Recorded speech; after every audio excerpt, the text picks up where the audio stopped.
Packet کی غذاؤں، بچوں کے فارمولہ ملک جیسی بنیادی اشیاء پر بھی ٹیکسز بڑھا رہی ہے حکومت، غریب بچوں کے منہ سے نوالا کیوں چھین رہے؟ جی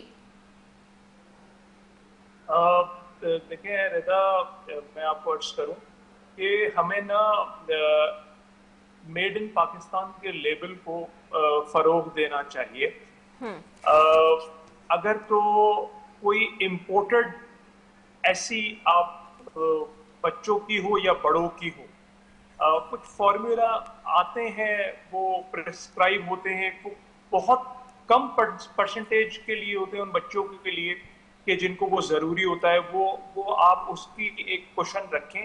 ادروائز آپ جو ہے نا وہ پورا پاکستان جب شروع ہوا تھا تو کوئی بچہ جو ہے نا وہ امپورٹڈ ملک پی کے جو ہے وہ بڑا نہیں ہوا، وہ سب جو ہے وہ دیسی جو بھی اس وقت اویلیبلٹی تھی. تو آپ کے پاس ایسا نہیں ہے کہ آپ کا انڈیجنس سبسٹیٹیوٹ موجود نہیں ہے.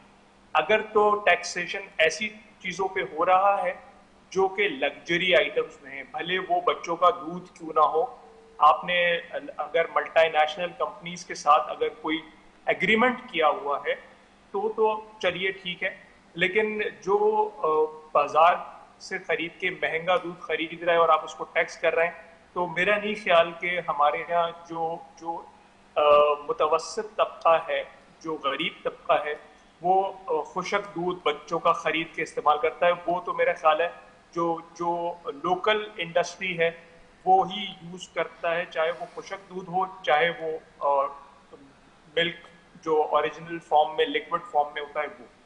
تو اور یہی اکراس دا بورڈ میں آپ سے عرض کروں گا کہ ہمیں ان سب چیزوں کے لیے یہ دیکھنا چاہیے کہ ہماری جو امپورٹ بل ہے، آج وزیر خزانہ صاحب نے ایک بڑی دلچسپ ہم کاروباریوں کے اوپر، انڈسٹری کے اوپر ایک تانا کسا انڈائریکٹلی، اور میں نے اس کو سیریسلی لیا ہے. اور واقعتاً یہ سچ بات ہے کہ آج جو ریمیٹنس ہے وہ چند لاکھ لوگ جو ریمیٹنس بیچتے ہیں وہ پورے 25 کروڑ کی آبادی کے ملک کی انڈسٹری جو ایکسپورٹ انڈسٹری ہے اس سے زیادہ ہے.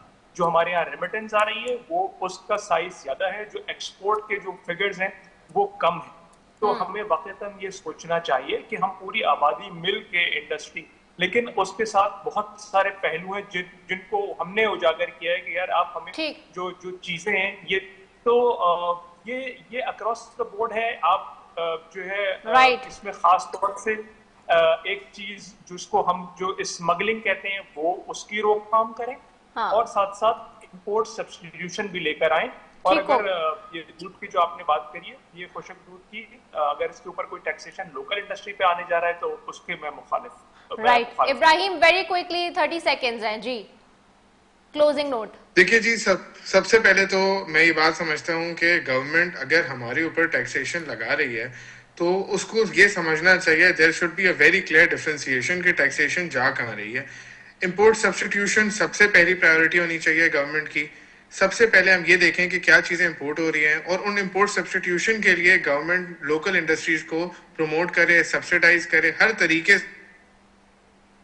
ٹھیک ہو گیا ہے، پرائورٹائز کرے ہر طریقے سے. بہت شکریہ محمد حسن بخشی صاحب آپ کا، چیئرمین آباد، ابراہیم خالد طواب CEO طواب گروپ، اور جنید نقی سابق صدر کے کاٹھی کے ہمارے ساتھ موجود تھے. اسی کے ساتھ اپنی میزبان سے دیجیے اجازت. پاکستان زندہ باد.